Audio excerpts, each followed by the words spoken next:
Hey there, friends. This is Trisha Edmondson with Coldwell Banker, HPW.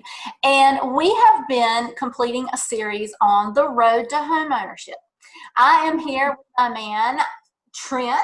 He is what we call the money man.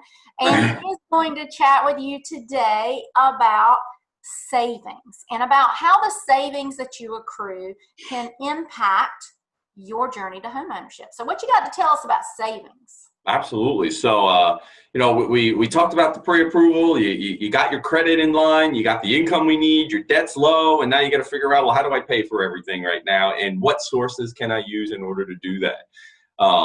So, some of the main questions that come up when it comes to savings: first, how much do I need? Right?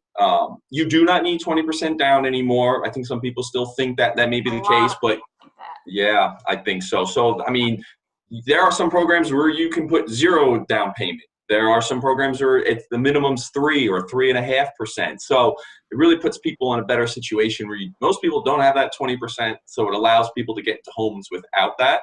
But just realize, even if there's no down payment, you still have some closing costs and upfront charges for taxes and insurance.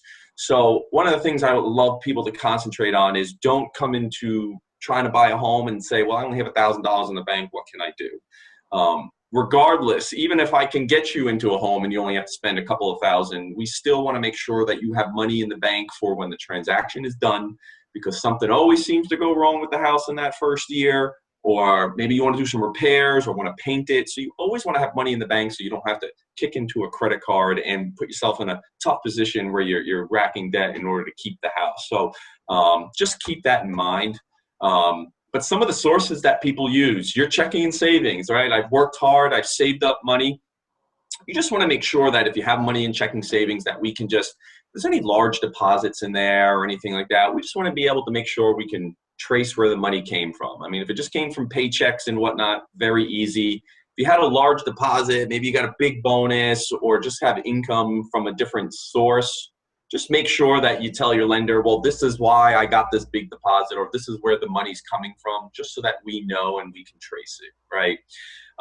Some of the other sources, some people say, well, I have a 401k or I have retirement accounts.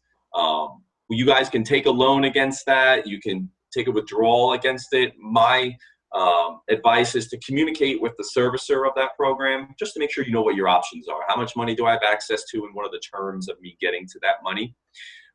The other thing is you can get some gift money if you're blessed enough or family can help you. And you can ask mom, dad, cousins, brothers, and they can help you out with money. That is fantastic. Have that conversation with them. I would say if there's an IRS limit to gift money per year, I would say if they're going to give you anything, $18,000, $19,000 or more, just make sure they consult with their attorney, their CPA, or their accountant, just to make sure if there's any tax consequences for doing that. So those are some major sources.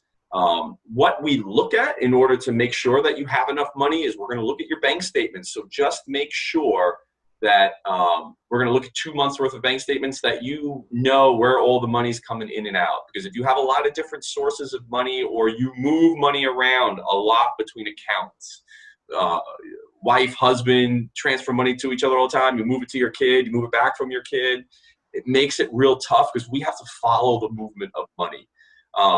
So the easiest thing is try to keep your money in one account and kind of maybe 2 accounts, checking, savings, and move money between there. But if you have a lot of different money moving around, you should have a lender that's going to ask you questions.